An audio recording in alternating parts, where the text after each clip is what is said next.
The Heat squandered a 16-point lead to lose by 4 to the shorthanded Nets, and Miami is running out of excuses. We try to stay positive on this show, and it's only game 5 of a long season. But at what point do you ignore the small sample size and accept that Miami has a genuine problem that can't be fixed? We break down the game, what went wrong, and answer your questions on today's episode of Locked On Heat. You are Locked On Heat, your daily Miami Heat podcast. Part of the Locked On Podcast Network, your team every day.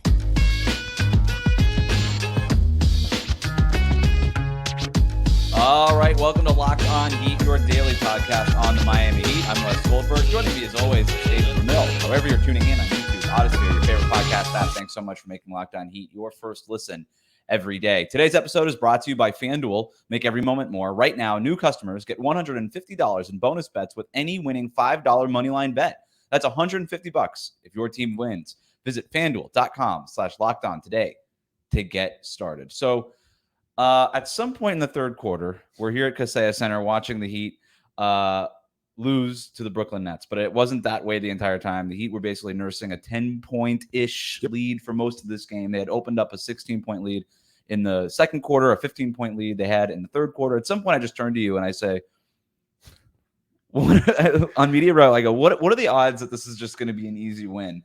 And we could just, it'd be a nice, fun, smooth, just chilling recap. We could just sit back in these chairs and be like, yeah, that was just a nice regular season win to start November. And you said 0. You said there was 0% chance that was what was going to happen. David, you correctly guessed the future. You predicted it. Maybe not so much thinking that they were going to lose this game in disastrous fashion, but that's exactly what happened. They get outscored 34-22 in that fourth quarter. The Heat dropped to 1-4 on the season. You pointed this out to me off air. They're a Cade Cunningham three-pointer in that season opener away from being 0-5, right? And so I think before I want to talk about what this means broadly to the Miami Heat and whether or not it's time to panic. And we've got questions about that later on. We'll hand out blame pie later on in the show as well. But just in terms of this particular game, what do you think went wrong in that second half? I don't think it was just the second half, to be honest with you. I think Miami was playing a little bit with fire in the first half, and I really think that Brooklyn was struggling with their own offense, and that was a big part of it. Now, you can say that certainly Miami's defense might have been a little bit better. Their offense was just good enough, but it's not like the flow of their offense was exceptional. They weren't executing well or anything like that. Brooklyn was turning the ball over a lot. They weren't hitting their shots, and Miami was able to capitalize to some degree in order to build that lead. Again, they weren't pulling away. They weren't being a powerhouse or anything like that. And they just weren't dominating what was a shorthanded team. They were missing their starting center and Nick Claxton, Cam Thomas, who has been shooting. Cam Johnson, excuse me. He was out as well. No Spencer Dinwiddie. So they were missing some key players there in Miami. And they looked like they were a team that was kind of falling apart and trying to figure themselves out. Miami was able to win that battle early on. But credit in the second half, Brooklyn was able to figure it out, and Miami was a team that was falling apart, as we've seen them do for the past couple of seasons. So I didn't think there was anything that stood out in the second half. Missed shots, turning the ball over, really sloppy, took their foot off their gas, effort, consistency, execution. Yeah. Pretty simplistic, but that's basically what it was. The Heat's fourth quarter problems are a real concern. They've been now outscored by I don't know the number off the top of my head, but it's 30-something points now, I think, in the fourth quarter in total. It actually might be in the 40s at this point. And it's just every game this team just loses in the fourth quarter.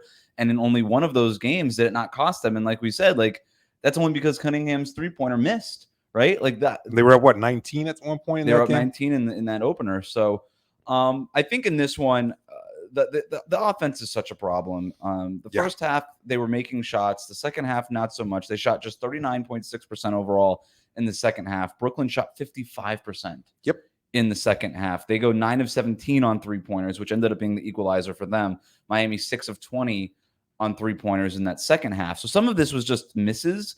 But to your point, too, I'm not I didn't watch a ton of those second half looks and being like, they should have shot a better percentage. Based on the degree of difficulty of those shots, it's 39%, that feels about right for the kind of shots that they were getting. They had a really hard time with Brooklyn's length as that game went on. It felt like it wasn't so much a problem in that first quarter, but Brooklyn kept switching. They were playing so physically, bumping guys off the line. And I kind of feel like that wore on Miami a little bit, to the point where maybe they weren't as intentional, to use Spo's word, on offense. They kind of were bailing themselves out and just basically hoping for Tyler Hero, who had 30 points tonight, to bail them out too. Weirdly, this was like the best game of the big three, like the most productive game of the big three of the season. 30 points for Tyler, 21 points and 14 rebounds for Bam. And Jimmy Butler, with his best game of the season, 20 points on 7 of 16 shooting, 7 rebounds, 3 assists. But it was everybody else that just really wasn't able to step up. Yeah. This just feels like the same game that we've seen played out over the last couple of seasons over and over again. They struggle offensively. They can't generate any easy looks.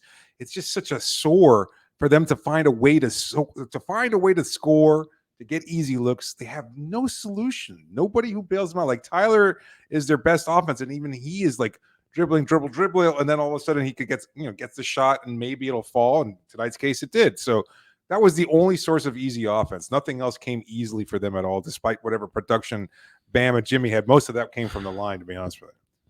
I asked a bunch of people this at the arena before the game. I said, at what point do we panic about this Miami Heat team? Like, what's their record have to be?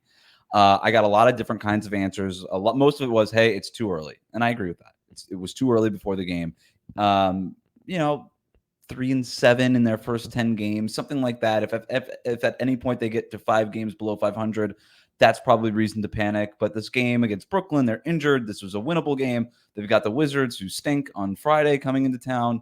And this is, they've got some winnable games coming up. They do have the Lakers. They're a tough team, but the Hornets, the Hawks, like this was one of those games. And this was one of the winnable games. So I asked the question now after the game, given the degree of disappointment with that collapse, the fact that they should have just won this game, man. Like, Spo said this after the game. He's like, there were so many moments where we had like a 12, 14, 15-point lead, and it felt like you string together a couple more good possessions, and that lead could easily balloon to 20 plus. And at that point, you basically put Brooklyn away, but Brooklyn just hung in there, and they hung in there, and they hung in there, and the Heat could just never quite put them away. And it just feels like this team can't do that with its personnel. But to go back to my original question, like, is this the point where you can panic, given that they've now dropped another game, let another team come back? This time they lost it, and now they're 1-4 to start the season. Panic is extreme. I think, at no point in time, I think right now, have we seen anything that's panic worthy, because this isn't atypical for them. This is who they've been for the last couple of seasons. These same kind of grinded out games, finding a way to win in the fourth quarter, blowing big leads. This is pretty consistent with who they've been, regardless of the personnel. You could look to Gabe Vincent and Max Strus and whomever else has been injured or not on this roster the last couple of seasons. It hasn't changed the way they've played. They've always done this. Jimmy Butler has said so, and I agree with him. I think this is just a version of this team, unfortunately, and that's not a great thing. That's just who they are. They find a way to win more often than not. They just haven't done so far this season. But I think you start to get kind of a bigger scale picture if you drop 8 games below 500. I think at that point, if you go 2-10, maybe even 2-9, then all of a sudden you're finding yourself in a hole that you might not be able to find a way out of. It's too deep to get out of because you're just not good enough. Like, if you go 8 games below 500, is there any way that you're going to make up those games just to get to 500 over the course of the season, considering how Miami has been struggling offensively and can't really seem to win a fair number of games like that? It doesn't seem realistic. Their next 5 games, if we want to talk about the first 10, we're 5 games into the season. They play the Wizards on Friday here. They play the Lakers on Monday here. And then they're back on the road, Memphis, in Atlanta, and then in San Antonio on the second night of a back-to-back. They need to win every game out over that stretch. I mean, look, I'm not panicking now. I'm with you. But we're not sounding the alarms, but my finger is over the big red button, and I'm getting anxious. And there's been signs that this team, like you said, like, this is just who they are. Right. Well, that's a problem. That is a problem. So that is a problem. This is not a team that has necessarily dominated the regular season, but they've not been this bad to start regular seasons either. And so it feels like this is worse than in previous years. And I get it. Like, Jimmy's missed a game, Bam's missed a game. They haven't had Caleb Martin for the regular season, but I really don't know how much that kind of stuff matters. This team. But think about what you just said. Like, I mean, Jimmy and Bam can miss a game at this point in the season, but we're looking at Caleb Martin. We were looking at Haywood Highsmith. Like, where is the solution that seems realistic and also kind of puts things in perspective? Like, Caleb's a great player. We like him very much, but he's also Caleb freaking Martin. 2 years ago, he wasn't even in the league, basically, until, J. Cole makes the right call to Karan Butler and gets him on the roster. Like, that's not a knock on who Caleb is. We big fans of him on these parts. But that's not the solution. And you've heard this team. Caleb Martin's not the difference between 4-1 and 1-4. No. So you've heard Spo say next man up, next man up. Well, who's the next man who's going to come and make offense flow easily for this roster? Because he's not on this roster right now. Well, we're going to talk about that later on in the show. And then we've got Blame Pie to hand out here on Locked On Heat. That's coming up. Today's episode is brought to you by PrizePicks Daily Fantasy Sports, made easy with the basketball season here. You can now pick combo projections across football and basketball from the Specials League, a league created specifically for combo projections that include 2 or more from different sports or leagues. For example, LeBron James and Travis Kelce, a 10.5 combo of 3-pointers made and receptions. That sounds like a pretty good idea. PrizePicks even offers a reboot policy so that your entries stay in play even if one of your players gets injured. For football and basketball games, if you have a player who exits the game in the first half and does not return for the second, that player is rebooted. So PrizePicks is the only daily fantasy sports platform with an injury insurance policy. It makes it so much easier. And right now, this is the best opportunity for you. Go to prizepicks.com/LockedOnNBA. Use the code LockedOnNBA for a first deposit match of up to $100. That's prizepicks.com/LockedOnNBA to get a first deposit match of up to $100. PrizePicks, making daily fantasy sports made easy. Thanks for making Locked On Heat your first listen every day. Make sure you're subscribed on YouTube and on your favorite podcast app. Let's scan out some Blame Pie here. We got 10 slices of Blame Pie to give out. David, it's disappointing. I really enjoy the credit cookies version of this segment. We've only got to do that once this year. I've lost my sweet tooth. I don't even know. I don't even want any pie. I'm full. I'm full on Blame Pie. I think we could skip Tyler, Bam, and Jimmy. I think that's fair to say. This one. We voiced concerns about Jimmy in the last episode. And I think, after a subpar game, taking a game off due to injury or whatever, rest, and the second night of back-to-back, I think he looked pretty engaged. There was even one of his signature, interceptions in the passing lane, igniting a fast break opportunity for him. And so that was, I think he is limited in his mobility. Yeah. To be honest with you, he does not look. We're still dealing with it was revealed that there's a tendonitis thing going on with that right knee, which is a issue. This is the same knee that's given him problems over the last basically 3 years now. But he made one of those sort of physical, like, let me put my elbow into you jumpers from like 5 feet away. That's for most of the season been coming up short for him. He made it tonight. So yeah, his best game of the season, I guess, if you're looking for positives, that's one of them. Yeah, that's right. Other than that, though, I think, I don't know. Do we want to start with Eric Spoelstra? Do we want to start with Josh Richardson? Let's start with Josh Richardson because I think that could kind of feed into our conversation on Spo. Josh Richardson tonight, 30 minutes, 1 of 9 shooting, 4 points. He was a -13, which was the worst on the team. 1 of 5 from 3-point range.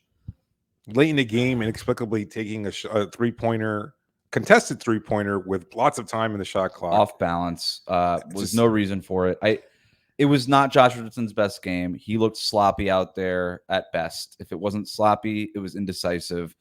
Defensively, he had moments, but defensively, he also had moments where it didn't look very good and he was getting blown by. I don't know that he's in the rotation if Caleb Martin is healthy. Yeah. But at the same time, he was in at the end of the game. He was part of that closing lineup, which I guess is kind of part of the Spo conversation that we want to have. But Josh Richardson, I think we could start easily with. I mean, 4? Dude, you played starters minutes. Yeah, 4. I was going to say 3. I think 4 is fine.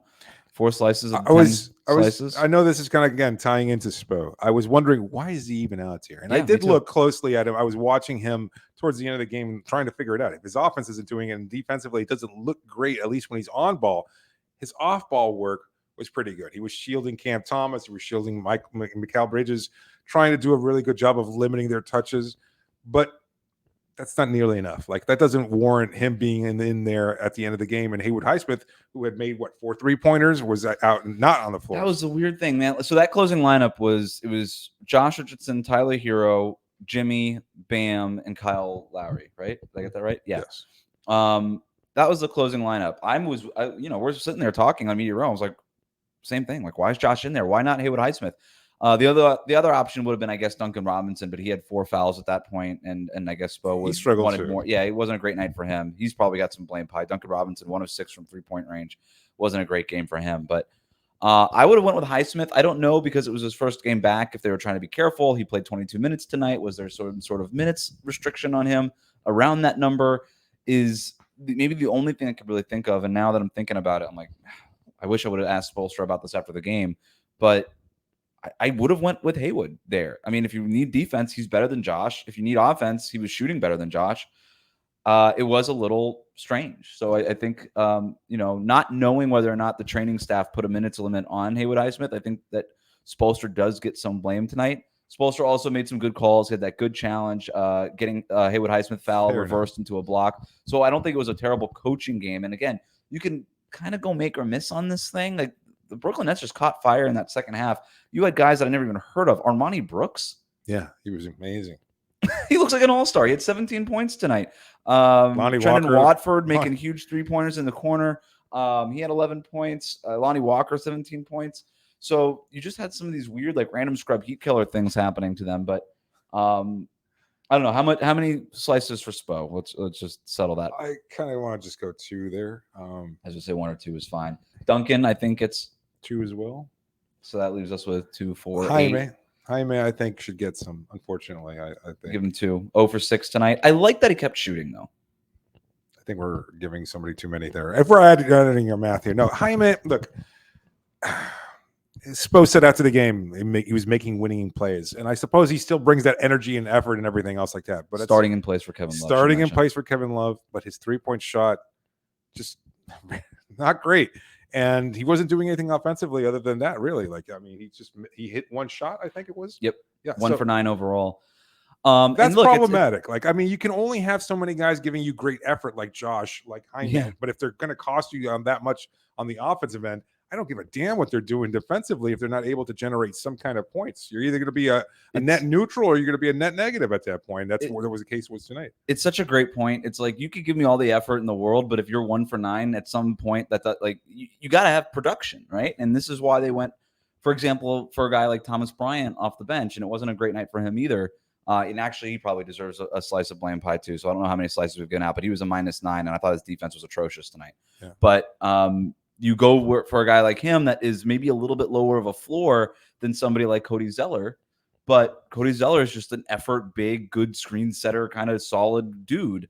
But he's not entirely productive, right? And with Thomas Bryant, you at least have a ceiling of, well, maybe he can give us 12 points off the bench, and that could be something that swings a game for us. Jaime, look, the expectations is a fair thing to bring up. He's a rookie. He was thrust in, and he was thrust into a starting spot right now with Kevin Love out.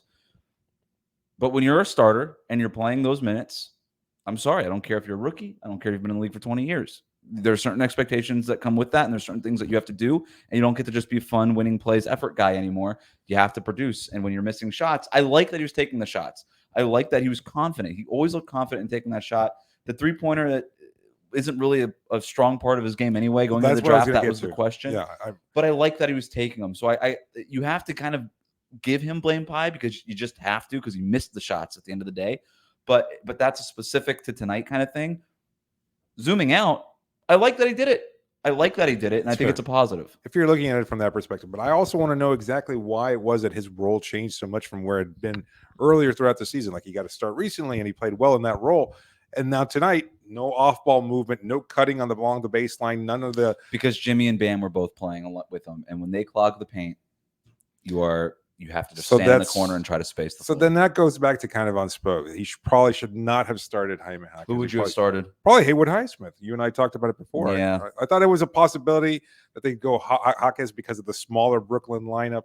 But, if that's the case and you're going to take him out of his strengths where he's providing all this off-ball cutting and movement that allows passing lanes to open up and things that are creating some spacing that way, then if you can't do that because you've got Jimmy and Bam clogging the paint to a certain degree, he's not a catch-and-shoot guy, at least not at this point in his career. What can the Heat do to improve offensively with the players that they have now? That's the question that we're going to tackle after this. Today's episode is brought to you by FanDuel. Score early this NFL and NBA season with FanDuel, America's #1 sportsbook. Right now, new customers get $150 in bonus bets with any winning $5 moneyline bet. That's $150 if your team wins. If you've been thinking about joining FanDuel, there's no better time to get in on the action. The app is so easy to use with a wide range of betting options, including spreads, player props, over-unders, and more. The Heat's over-under 44.5 wins going into the season might have been. You took the over. I took the over, and it's not looking good right now for me. I did take the under. Visit FanDuel.com/LockedOn and kick off the NFL and NBA season. FanDuel, the official partner of the NFL and NBA.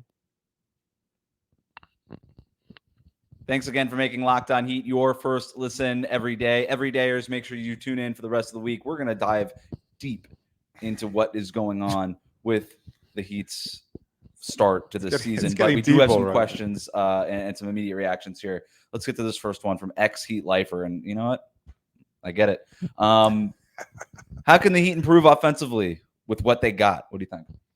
I think it's a matter of, again, health certainly will help. Like we can't dismiss it altogether. Yes, next man up only works so well if you have a limited amount of talent. But if you're counting on these guys that are mid-level talents to be able to step up on a night-to-night basis, yes, you need them to be healthy. But you also have to find the right combination. We just talked about Jaquez and how he was basically minimized in whatever role he was out there as a starter. Yep. That falls on Spo to kind of figure it out. If you want to use this 5-game sample size to kind of test it, that's fine. I also think, and maybe I've been banging this drum a little too loudly since last year even, but I think Nikola Jovic gives you a dynamic that isn't there with anybody else on this team. We saw that in their comeback against the Minnesota Timberwolves.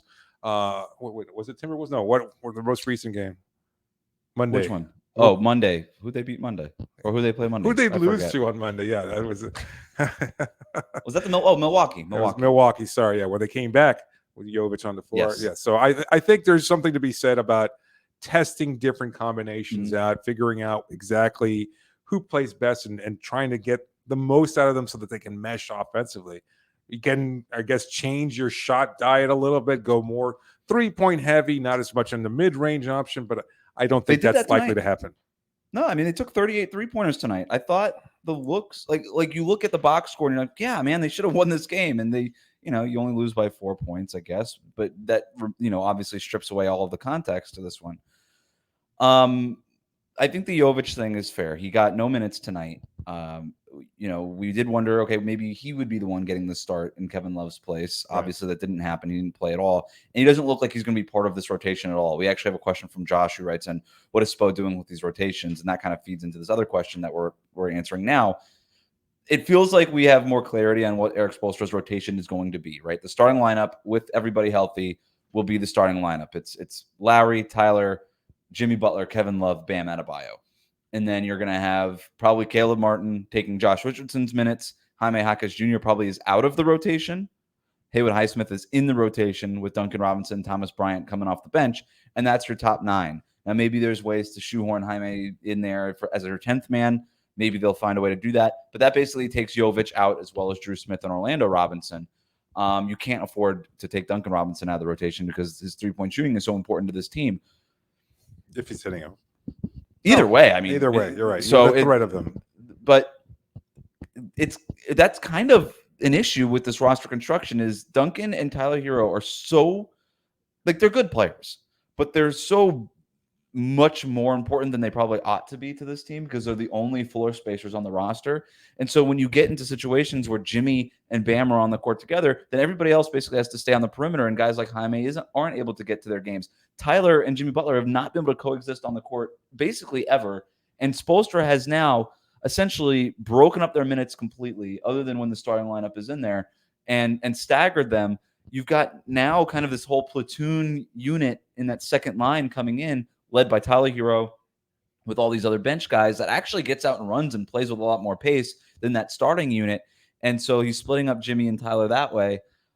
That's sort of been Spo's fix, but there's a roster construction problem here. And in terms of trying to figure out a solve for what it is that they have, I don't know what the answer is. maybe Jovic can give you something, but it's not taking you from one of the bottom 10 offenses to an above average offense. It's not. No. It's not going to do that. Not. Yeah. So I don't know that there is an answer. Ken writes in, is it unrealistic of us as fans to want transactions to fix this roster? It seems like Carnival isn't as profitable as it used to be, and they gambled and lost on Larry and Duncan contracts, so Mickey isn't putting out any new money. That's an interesting take to blame the cruise line, but is it unrealistic for fans to want transactions to fix this roster? I think it has to be at this point. I think, one, there are financial concerns from the front office, but moreover, it's just a matter of the players that are available. Who's going to be the fix for this team? And I don't know if, we look to Kyle Lowry's salary or Duncan Robinson's salary, as you pointed out in the question, and say maybe you could package those and get a decent player back, but it doesn't work quite that easily. You have to give up a lot of draft assets in order to be able to facilitate a deal like that. There's not a real likely solution on the wings there. So I don't know. I think, to answer the question point blank, yes, it's unrealistic. They're not going to make those changes at any point in time. I don't know. Let's phrase it this way. If they reach that point of no return that we talked about, the panic level, is that when they make a move in season for the first time? And I don't even know how long. 2020, right, would have been the last time when they did the Iguodala Jay Crowder deal, and that was shortly before the trade deadline. And that was a trade. We're not including like Kevin Love on the buyout. Like, we're not including that. Right. And that was the first year of the Jimmy Butler experiment when they went beyond expectations when they added him to it. And the trade deadline might be too far away. That's February. Yeah. So if we get to that point where we're going from hovering over the hovering over the panic button to jamming that panic button, yeah. You look what the Clippers just did. They didn't like what they looked. They traded for James Harden. I think something more urgent needs to happen, whether it's internally and they find some sort of solve for whatever Miami's problems are, or externally where they do have to make a trade. There are things that are not working with this roster. And they know that, and they actually tried to address this stuff over the offseason, but couldn't pull off a Damian Lillard trade and the things that they wanted to do. They need to upgrade the Kyle Lowry spot. How do they do that? The problem with Kyle Lowry is that his expiring contract does have value potentially to some other teams, but not so much now as it would at the trade deadline when teams are trying to get off contracts then. And kind of have a better idea of, maybe we're going to try to tank in February. I don't think any teams are right now ready to go ahead and tank to that degree. So what does that leave you with? You can't trade Duncan Robinson. He's too important to this team right now, especially for what they need to do offensively. So I don't know. Cole Swider's not ready. For those that might be suggesting that he's the next 3-point marksman in line, he's not there. He's not getting playing time. So is it unrealistic for fans to want a transaction right now? Probably. It's why I was sort of banging the table for James Harden. I was like, well, it's something, right. But obviously that's no longer an option. But I think it could be something by closer to February, by the trade deadline in February. I think that that's something that the Heat are going to have to explore. I think it's something that they will explore. I don't know that they'll necessarily do it. That's hard to predict because of a million different variables. Right. But right now, this is something that needs to be fixed internally. There's nothing on the outside that they can do that makes sense, because I just don't know that you need, it takes two to tango. You need another team to be out there willing to make a trade this early in the season. And that so rarely happens. Like this James Harden trade was so rare, right? Like you never see trades like a week and a half into the season, unless actually it involves James Harden. Then it kind of happens all the time.